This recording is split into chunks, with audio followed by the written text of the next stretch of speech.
Elle a survécu à l'abandon, à la violence, à la drogue, au cancer, à une greffe de rein, et pourtant, à 83 ans, Tina Turner est partie paisiblement dans son manoir suisse avec une pancarte sur la porte. Ne sonnez pas avant midi. Mais ce que son mari Ervin Bach a révélé après sa mort va vous glacer le sang. Les derniers mois de Tina étaient bien plus sombres que ce qu'on imaginait, et une décision prise 50 ans plus tôt a failli tout détruire.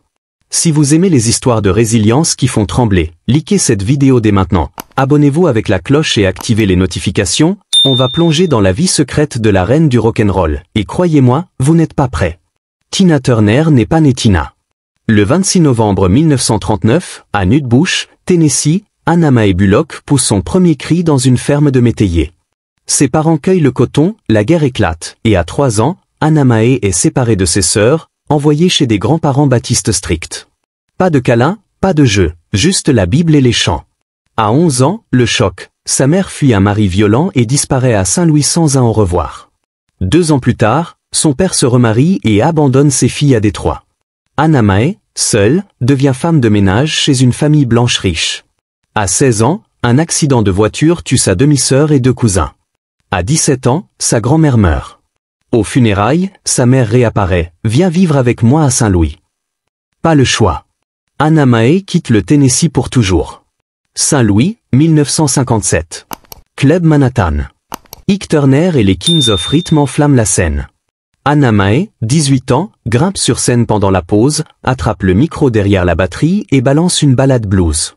Ike est scotché. T'es dans le groupe. Elle devient Little Anne, puis choriste.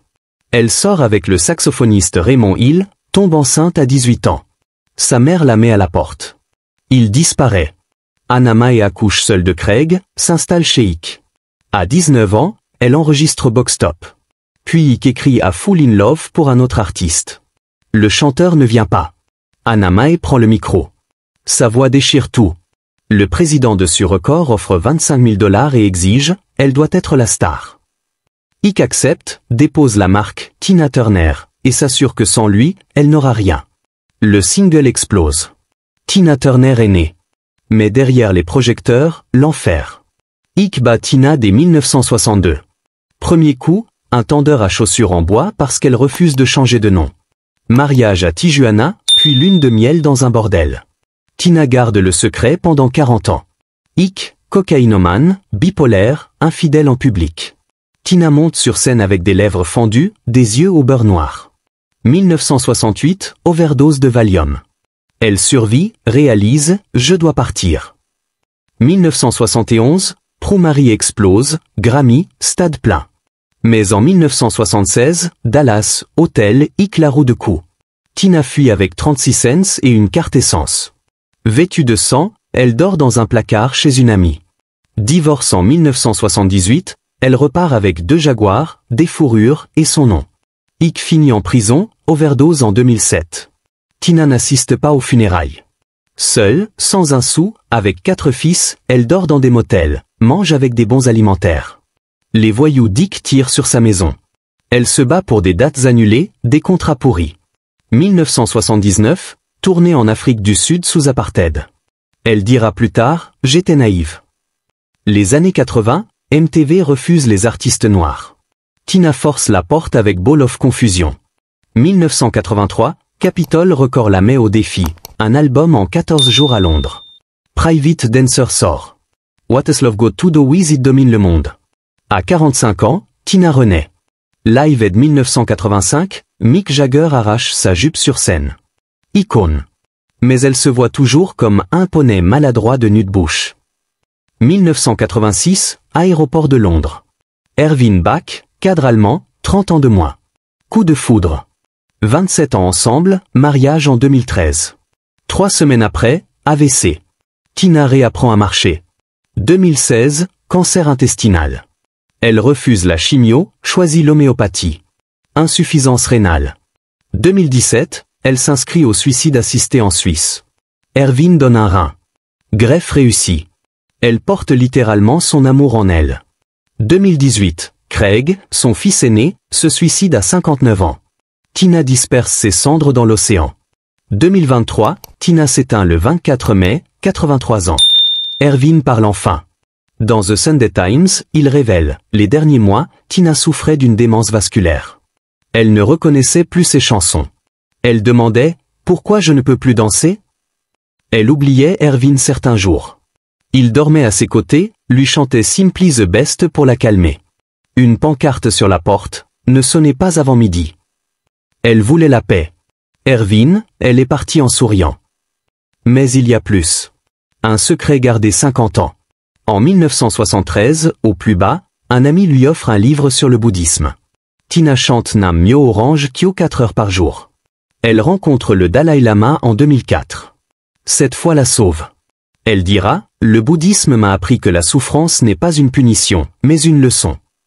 Elle renonce à la citoyenneté américaine en 2013, devient suisse. L'Europe m'a accueilli quand l'Amérique m'a oublié. Et saviez-vous? Tina a failli tout perdre, à cause d'un contrat signé à 20 ans. Ike avait déposé Tina Turner comme marque. Après le divorce, elle n'avait légalement plus le droit d'utiliser son nom sur scène. Elle a dû prouver en justice que Tina Turner, c'était elle, pas une marque. Victoire en 1980. Sans ça, pas de comeback. Autre scoop, en 1993, le film What Has Love Got to Do With It sort. Angela Bassett incarne Tina. Mais Tina refuse de voir le film. Trop douloureux. Elle n'a regardé qu'une scène, celle de l'évasion à Dallas. Elle pleure. Bassett gagne un Golden Globe. Tina, elle a compris ma douleur. Et en 2009, dernière tournée. Tina annonce sa retraite. Je veux décorer ma maison, pas des stades. Elle achète un château à Kusnacht, Suisse. Elle plante des roses, cuisine pour Ervin, regarde le lac. Elle dit, j'ai enfin une maison où personne ne me bat. Tina Turner, c'est 12 Grammy, 200 millions de disques, 180 000 personnes au Maracana en 1988.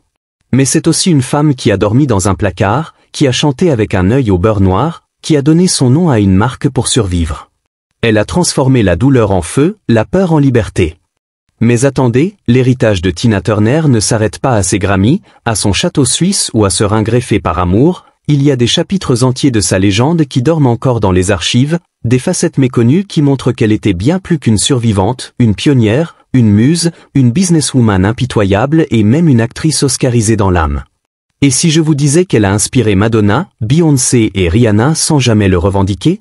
Accrochez-vous, likez si vous êtes déjà scotché. Abonnez-vous avec la cloche parce qu'on va traverser les époques, les continents et les industries entières, on n'a pas fini de faire vivre la reine. D'abord, parlons mode. Parce que oui, Tina était une icône fashion avant que le mot existe. Dès 1960, elle invente le look rock glam sauvage. Mini-robe à franges, cuissarde en cuir, perruque XXL qui volent sur scène comme des flammes. Anna Wintour herself confiera en 2018, sans Tina, pas de Beyoncé en body léopard à Coachella. En 1984, pour le clip What Has Love Got to Do With It, elle porte une veste en jean déchiré, un micro-short et des talons aiguilles dans les rues de New York. Le look est copié par 10 millions de fans en une semaine. Versace, qui l'habille pour la tournée Private Dancer, crée une ligne Tina en 1985, 500 000 pièces vendues en un mois. Et saviez-vous qu'elle a refusé un contrat à 7 chiffres avec L'Oréal en 1986 parce qu'il voulait lisser ses cheveux? Mes cheveux, c'est ma couronne africaine, balance-t-elle. Résultat, Pantene la signe en 1990 pour une campagne, cheveux crépus assumés, première star noire à le faire. Les ventes explosent de 40%. Si vous kiffez la mode rebelle, likez et dites en commentaire quel look de Tina vous voleriez aujourd'hui. Mais Tina, c'était aussi le cinéma. Tout le monde connaît Mad Max, Beyond Thunderdome, 1985, où elle joue Auntie Entity, reine post-apo en armure de chêne. Ce qu'on sait moins, elle a écrit elle-même ses dialogues, improvisé la scène du combat au filet et exigé que son personnage ne soit jamais sexualisé. George Miller, elle dirigeait le plateau comme une générale. Le film cartonne, 36 millions de dollars de recettes. Tina refuse la suite, je ne veux pas être la femme forte de service. Elle tourne ensuite dans Last Action Hero, 1993, avec Schwarzenegger, caméo hilarant où elle joue la mère de Los Angeles. Et en 1993, elle produit elle-même le biopic What Has Love Got to Do With It, 40 millions de budget, Angela Bassett nommée aux Oscars. Tina supervise chaque détail, jusqu'à apprendre à Bassett à chanter faux pour imiter ses débuts. Le film rapporte 170 millions. Elle touche 10% des recettes, plus que n'importe quelle actrice noire à l'époque. Si Hollywood l'avait écoutée plus tôt, elle aurait eu son Oscar avant Halle Berry. Likez si vous voulez une vidéo sur les rôles refusés par Tina. Et parlons business, parce que Tina n'était pas juste une voix, c'était une machine. En 1985, elle crée Tina Turner Enterprises, tournée, merch, parfums, livres. En 1989, elle lance Foreign Affaires, album platine en Europe. Elle possède 50% des masters, chose rarissime pour une artiste noire. En 1991, elle signe avec Virgin pour 35 millions de dollars, contrat record pour une femme. Elle investit dans l'immobilier, achète un immeuble à Los Angeles, le revend en 2000 avec 400% de plus-value. En 2000, elle lance la Tina Turner Tea, une marque de thé bio, 10 millions de boîtes vendues en Allemagne. Et en 2009, pour sa dernière tournée, elle négocie elle-même, 130 millions de dollars garantis, plus 50% des recettes. Résultat, 180 dates, 4 millions de spectateurs, 350 millions de dollars de recettes. Elle est la première artiste féminine à dépasser le milliard de dollars en tournée cumulée. Forbes 2010, Tina Turner, la femme la plus riche du rock. Si vous êtes fan de Boss Ladies, abonnez-vous, on fera une série sur les empires cachés des divas. Autre facette folle, Tina était une philanthrope discrète. En 1986, elle fonde la Tina Turner Foundation pour les enfants abusés. Elle finance 12 refuges en Europe, verse 1 million de dollars par an sans tambour ni trompette. En 1994, elle sauve une école à Nutbush, achète le terrain, fait construire un gymnase, offre des bourses à 50 gosses par an. En 2013, elle crée le Beyond Foundation en Suisse, éducation musicale pour enfants défavorisés. Elle finance des orchestres dans 5 pays africains. En 2020, pendant le Covid, elle envoie 500 000 masques à des hôpitaux allemands. Elle dira « J'ai été abandonnée, battue, pauvre. Je rends ce que la vie m'a repris. » Aucune plaque à son nom. Juste des vies changées. Likez si vous voulez qu'on parle plus de stars qui agissent en silence. Et enfin, un scoop culturel. Tina était une peintre. Oui, vous avez bien entendu. Dans son château suisse, elle avait un atelier secret. Des toiles abstraites, rouges et or, inspirées du bouddhisme. Elle peignait pieds nus, en chantant River Deep une Mountain High. En 2018, elle expose anonymement à la galerie Gmurzinska à Zurich. 15 toiles vendues en une soirée, 1,2 million d'euros. L'argent va à sa fondation. Erwin, elle peignait comme elle chantait, avec l'âme en feu. Une toile, The Flamme, est accrochée au musée de Bâle depuis 2022. Les experts y voient du Basquiat en féminin. Si l'art et la musique vous font vibrer, dites en commentaire quelle toile de Tina vous achèteriez. Et saviez-vous qu'elle a failli devenir écrivaine? En 1986, elle signe avec Random House pour une autobiographie. Elle écrit 300 pages, puis brûle le manuscrit. Trop douloureux. En 2018, My Love Story sort enfin, best-seller mondial, traduit en 20 langues. Elle y révèle avoir rêvé d'écrire un roman sur une femme qui se réincarne en lionne. Projet abandonné, mais les notes sont dans les archives de Harvard depuis 2023. Les étudiants en littérature les étudient comme un trésor. Tina Turner, c'était une voix, un corps, une âme, mais aussi une visionnaire. Mode, cinéma, business, philanthropie, articles. Elle a tout touché, tout transformé, tout donné. Elle n'a pas juste survécu, elle a réinventé le monde à son image, fière, libre, indomptable.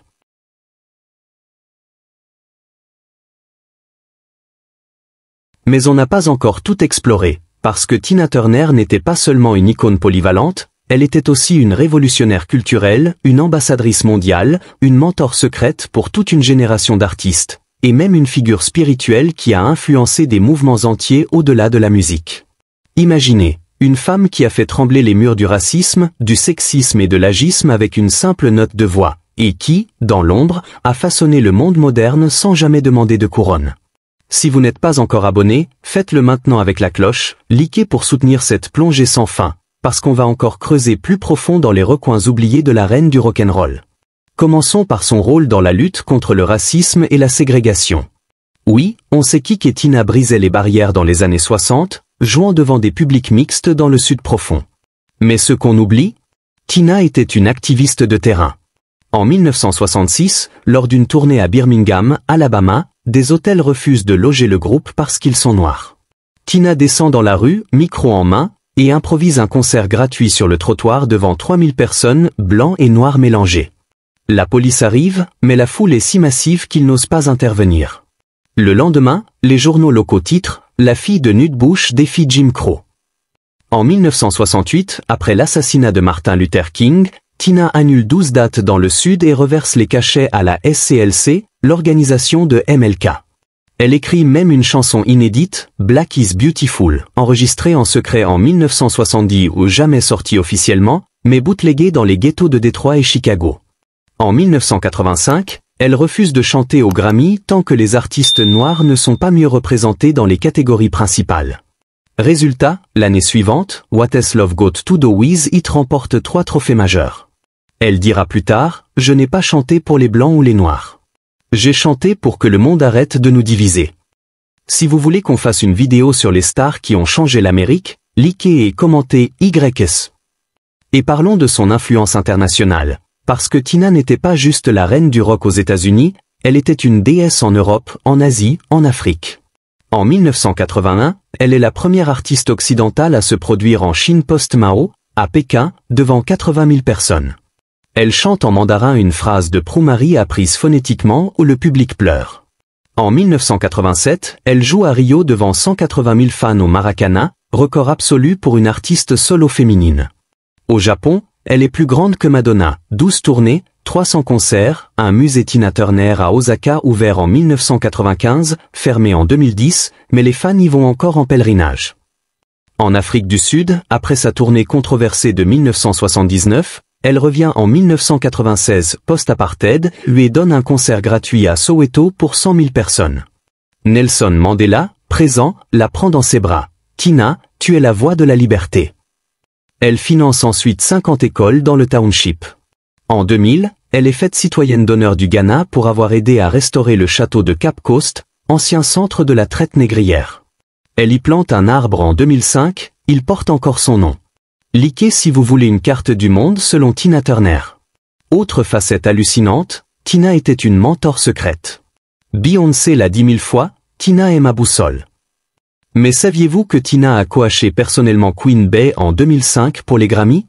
Elle répète Prou-Marie pendant 3 jours dans le studio privé de Tina à Zurich. Tina corrige chaque pas, chaque respiration, ne danse pas pour plaire, danse pour survivre. Le résultat? Le duo mythique de 2008. Rihanna, elle, reçoit une lettre manuscrite de Tina en 2007 après Umbrella, « Ma petite, ne laisse jamais un homme te voler ta lumière ». Rihanna la garde encadrée dans son bureau. Janet Jackson?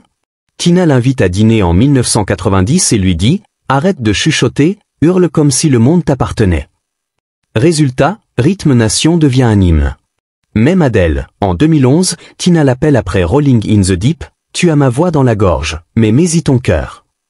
Adele pleure au téléphone. Tina n'a jamais pris un centime pour ses leçons. Elle disait « J'ai été formée dans la douleur. Je forme dans l'amour ».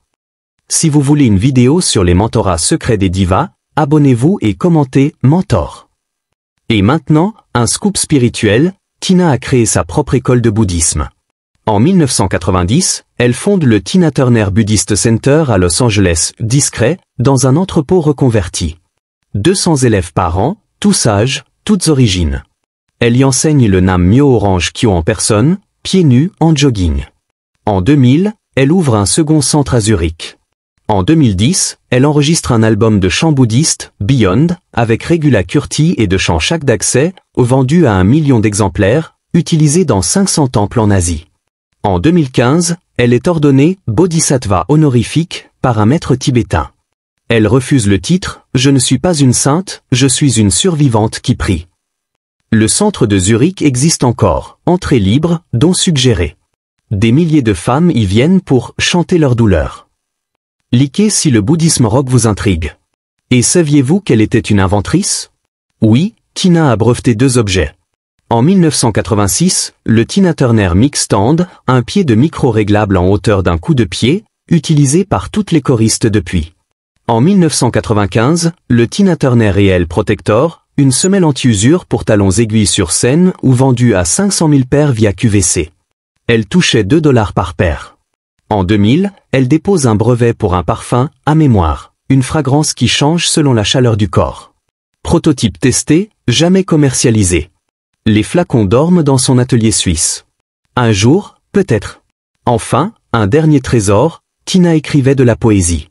Chaque matin, à 5 heures, avant le chant bouddhiste, elle remplissait un carnet. 40 carnets, 3000 poèmes. En 2021, elle en sélectionne 12 pour un recueil privé, The Flame Within, imprimé à 100 exemplaires, offert à ses proches. I Poem, River, élu par Oprah à ses funérailles, je suis né dans la boue, j'ai grandi dans le feu, je meurs dans l'eau calme. Les carnets sont légués à la Bibliothèque du Congrès. Ouvert au public en 2033. Les chercheurs pleurent déjà. Tina Turner n'était pas une star. Elle était un continent. Musique, mode, cinéma, business, activisme, spiritualité, mentorat, invention, poésie. Elle a tout enflammé, tout transformé, tout légué. Elle n'a pas juste survécu à l'enfer, elle en a fait un paradis pour des millions. Alors maintenant, à vous, quel chapitre caché de Tina vous a le plus bouleversé? L'activisme? L'influence mondiale? Le mentorat? Le bouddhisme? Les inventions? La poésie? Dites-le en commentaire. Partagez cette vidéo pour que son feu ne s'éteigne jamais. Likez si vous avez pleuré, ri, dansé, abonnez-vous avec la cloche pour la suite. Prochaine vidéo, les héritages secrets des reines du XXe siècle de Aretha à Whitney, en passant par celles qu'on oublie. Merci d'avoir tenu jusqu'au bout. Tina, ta rivière coule encore. On te suit, toujours. À très vite.